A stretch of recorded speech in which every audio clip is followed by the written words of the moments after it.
Broiler মুরগি খাইলে আপনার শরীরে কি ঘটনা ঘটে কি বলতে পারবেন? এখন অনেকে কমিতে ভাই আমার টেহা পয়সা আমরা খামুটা কি? আরে আমার কত টিয়া দিয়ে গেলে বিষ খাইবেন? বিষ খাইবেন? খাইতে বলবো বিষ? আমি বলবো যে এমন কিছু খামার আছে যেখানে 28 দিনে মুরগি বড় করা হয়। আচ্ছা 28 দিনে যে মুরগিটা বড় করা হয় এটা কি খাওয়ার জিনিস? এটা না খেলে চলতো না। মুরগিতে কি থাকে? প্রোটিন, মুরগিতে আয়রন, মুরগিতে কি থাকে? ফাইবার থাকে, মুরগিতে কি থাকে? হ্যাঁ, বিভিন্ন মিনারেলস থাকে, ক্যালসিয়াম থাকে। এগুলো তো অন্য খাবারও আছে। আর মুরগি আপনি খান, আপনি পালেন বা একটা মুরগি যেখানে ভালো খাবার আছে সেখানে নিয়ে এসে খান। মুরগির মাংস অনেক উপকারী, কিন্তু অতিরিক্ত মাত্রায় যদি আপনি এই ব্রয়লারের মুরগি খান আপনার কি কি সমস্যা হবে জানেন? একটা হলো যে আপনার ক্যান্সার হওয়ার সম্ভাবনা বাড়বে।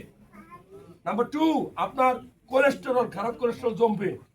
নাম্বার 3, আমি আপনাকে বলবো যে আপনার লিভারের চর্বি বাড়বে। এখন এই যে 3টা জিনিস বললাম, এখন তাই বলে কি আপনি ব্রয়লার মুরগি খাওয়া বাদ দিবেন? না, আপনি খাবেন। আল্লাহ আপনাকে চোখ দিছে, জ্ঞান দিছে, দেখে শুনে যে